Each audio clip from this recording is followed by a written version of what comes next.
আসসালামু আলাইকুম। কর্মক্ষেত্রে আমরা যে যার অবস্থানে কাজ করছি। কর্মক্ষেত্রে বিভিন্ন জায়গায় বিভিন্ন সময় আমাদেরকে মুভ করতে হয়। তেমনিভাবেই আমি আজকে ঢাকার অদূরে সিলেট বিভাগের একটি শহরে অবস্থান করছি। আসলে আমরা নিত্য নৈমিত্তিক বিভিন্ন কাজে যে যার কর্ম নিয়েই ব্যস্ত থাকি। তারপরও আমরা অনেক কিছুই অনেক সময় মেনটেন করে আমাদেরকে চলতে হয়। তো যারা আমরা এই কাজের সুবাদে দেশ-বিদেশ ঘুরে বেড়াই, এদের বিভিন্ন ধরনের চিন্তা, বিভিন্ন ধরনের টেনশন নিয়ে মাথায় ঘুরতে হয়। তো যেহেতু আমাদের জবটি সেলস মার্কেটিংয়ের জব, সেহেতু আমাদের টেনশনের মাত্রাটাও কিছুটা বেশি। তার কারণ আ এ পণ্য উৎপাদন থেকে শুরু করে সমস্ত ব্যবস্থার ক্ষেত্রেই যেটি হয় ইউজুয়ালি, সেটি হচ্ছে যে অ্যা প্রত্যেকের কিন্তু একটা টার্গেট থাকে। But it's not a numerical figure.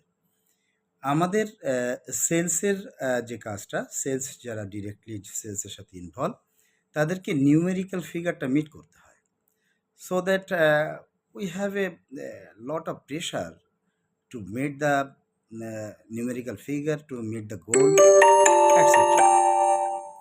That's why we have a lot of pressure and we are moved forward, bring with lot of pressure and carry forward this pressure. When we achieve the goal, end of the month, end of the year, then we celebrate it. Otherwise, we do not recognized by any kind of any organization or management. So that we have to achieve first, and it should be celebrate if you achieve any small thing, any small achievement should be celebrated. তো আমি যেটি বলতে চাচ্ছিলাম, আলোকপাত করতে চাচ্ছিলাম, আহ, একটি পেজকে ত্বরান্বিত করতে গেলে, একটি কাজকে ত্বরান্বিত করতে গেলে, যেমন আমি একটি পেজে হয়তো এই পোস্টটি দিতে চাচ্ছি, এই পেজে পোস্ট আমি লাইভ করতে পারছি না বিকজ অফ পেজেরও কিছু ক্রাইটেরিয়া আছে। তো সে কারণে আমাকে হয়তো রেকর্ডিং করে এটা পোস্ট দিতে হবে। তো এমনি করেই প্রত্যেকটা কাজের, প্রত্যেকটা জিনিসের একটা প্যারামিটার আছে, একটা ক্রাইটেরিয়া আছে। তো এই ক্রাইটেরিয়া যখন মিট করতে না পারি আমরা, তখন আমাদের খারাপ লাগে। আমাদের এক্সপেকটেশন অনুযায়ী যখন কিছু না হয়, তখন আমাদের খারাপ লাগে।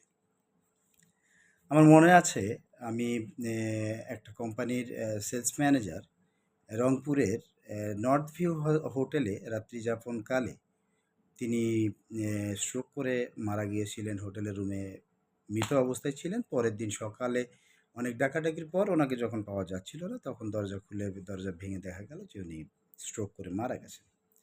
তো যেভাবেই হোক উনি মারা গেছেন, এটাই বড় কথা। উনার হয়তো হায়াত ওই পর্যন্তই ছিল, উনি মারা গেছেন, এটাই বড় কথা। বাট হয়তো আমরা চিন্তা করি যে সেলসের প্রেশার ছিল বা ম্যানেজমেন্টের প্রেশার ছিল, এটসেট্রা, অনেক ধরনের চিন্তা আমাদের আসে, এটা স্বাভাবিক। সো আমাদের এই কর্মজীবনের বাইরেও আরেকটা জীবন আছে, হ্যাঁ? আমরা একটু মানুষ, এটা হচ্ছে বড় কথা। অ্যাজ এ হিউম্যান বিইং আমাদের সকল কিছুর মধ্য দিয়ে চলতে হয়, সকল কিছু নিয়ে চলতে হয়, পারিপার্শ্বিকতাকে নিয়ে চলতে হয়, হুম? তো আমাদের জীবনে ভালো-মন্দ আছে, প্রেম ভালোবাসা আছে, ফ্যামিলি আছে, আম আ পারিপার্শ্বিকতা আছে, সামাজিক বোধ আমাদের আছে। সবকিছু নিয়ে আমাদেরকে চলতে হয়। তো এই চলাটা আমরা যখন চলতে পারি সুন্দরভাবে, তখন বেশ ভালো লাগে। যখন এই চলার ভিতরে বিচ্যুতি ঘটে, যখন এই চলার ভিতরে ত্রুটি আসে, তখন কিন্তু আমাদের খারাপ লাগে, কষ্ট হয়। সেটা হতে পারে ফ্যামিলির ক্ষেত্রে, সেটা হতে পারে পারিপার্শ্বিক ক্ষেত্রে, সেটি হতে পারে বন্ধু-বান্ধবের ক্ষেত্রে, সেটি হতে পারে কলিগসদের ক্ষেত্রে, ব্লা, ব্লা, ব্লা, বিভিন্ন ক্ষেত্রেই এটি হতে পারে। তো যাই হোক, আমি বিশদ কিছুতে না যেতেই চাইবো। বিশদ আলোচনা করলে অনেক দীর্ঘ সময় হয়ে যাবে। হয়তো এই আলোচনা কেউ দেখতেই চাইবে না আগ্রহ নিয়ে। তো আমার এক এক্স কলিগ অলওয়েজ বলতেন যে, "enjoy in a dam situation." আমার সাথে খুব গুড রিলেশন তার, এখনো রিলেশন আছে। তো আমি তাকে ব্যক্তিগতভাবে পছন্দ করি, সেও আমাকে ব্যক্তিগতভাবে পছন্দ করে।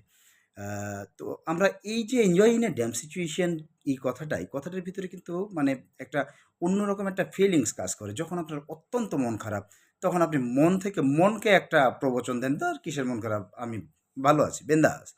তো এরকম কিছু, হ্যাঁ? যখন খারাপ মন হয়ে যাবে তখন বিন্দাস বলে আমি সুখের গান গাইবো এমন নাও হইতে পারে। আমি দুঃখের গানও গাইতে পারি। আমি দুঃখের গান গেয়েই আমি আমার দুঃখটাকে ঝেড়ে ফেলতে পারি। আমি সুখের গান গেয়েও আমি আমার দুঃখটাকে সুখে পরিণত করতে পারি। তো এইরকম অনেক কিছুই হতে পারে। তো যেটিই হোক না কেন, আমাদের উচিত একে অপরকে বোঝা। আমাদের উচিত একে অপরের প্রতি সহমর্মিতা প্রদর্শন করা, জ্ঞাপন করা। তার কারণ হচ্ছে যে আমরা যে সমাজে বাস করি, এই সামাজিকতা রক্ষা করা এবং প্রত্যেকের প্রতি প্রত্যেকের মিউচুয়াল রেসপেক্ট আমাদের থাকা উচিত এবং এই রেসপেক্ট থেকে প্রত্যেকের প্রতি প্রত্যেকের সহানুভূতিশীল হওয়া উচিত। প্রত্যেকের সাথে সুসম্পর্ক বজায় রাখা উচিত এবং কাউকে হার্ট করে কথা না বলা উচিত।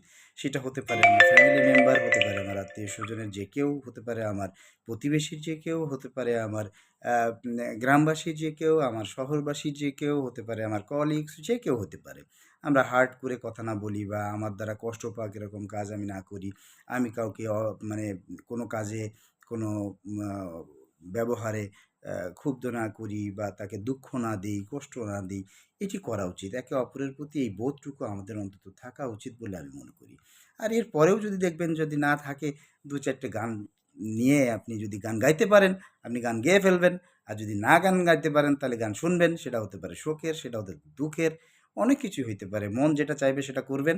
দেখবেন মনের ভিতরে একটা ভালো লাগা কাজ করবে অথবা আপনি যে অ্যা কাজের কারণে আপনি টেনশন ফিল করছেন, আপনি যে কাজের কারণে আপনি মনে করছেন যে আপনি বিরক্ত হচ্ছেন বা বিরক্ত হয়েছেন কিংবা আপনি মনে করছেন যে এটা এভাবে না হইলেও হতো, এটা কেন হলো? বা আপনার ফ্যামিলি নিয়ে আপনি একটা টেনশন করছেন, সেটাও আপনি না করতে পারতেন বা কোনো প্রাপ্তি আপনার হচ্ছে না, সেটা নিয়ে আপনি টেনশন করতে পারেন। সেইগুলো থেকে দেখবেন আস্তে, আস্তে আপনি একটা রিডিউসিং পজিশনে চলে আসছেন। আপনার ভালো লাগবে তখন। যে না আমি একটা গান গেয়ে একটু ঝেড়ে ফেলে দিলাম। বন্ধু-বান্ধব নিয়ে একটু কথা বললাম, একটু ইয়ার্কি মারলাম। তাদের সাথে দুটো গান শেয়ার করলাম বা কথা শেয়ার করলাম। এরকম করলেই দেখবেন একটা ভালো লাগা কাজ করবে। তো যাই হোক এটা আমার একটা শেয়ারিং ছিল। আমি একটা শেয়ারিং এর জন্যই আসছি। আমি একটা পেজের পোস্ট হয়তো লাইভ করতে পারছি না। যেটা ১ম এই বলেছিলাম ক্রাইটেরিয়া মিট করতে পারি না বিধায় আমি লাইভ করতে পারছি না। So that I am here A video recorded a post আমি দিতে যাচ্ছি। তো সেই কারণেই হয়তো এই রেকর্ডিংটা। তো থ্যাংক ইউ সো মাচ। আর ২-৪ টে গান আসলে আমরা যেকোনো সময় গাইতে পারি। গান গাইলে মন ভালো লাগে। গান গাওয়ার ভিতরে মনের প্রশান্তি কাজ করে অনেক সময়। হ্যাঁ? এটা আমরা করতে পারি। চেষ্টা করে দেখতে পারেন। Let's try it. Thank you so much.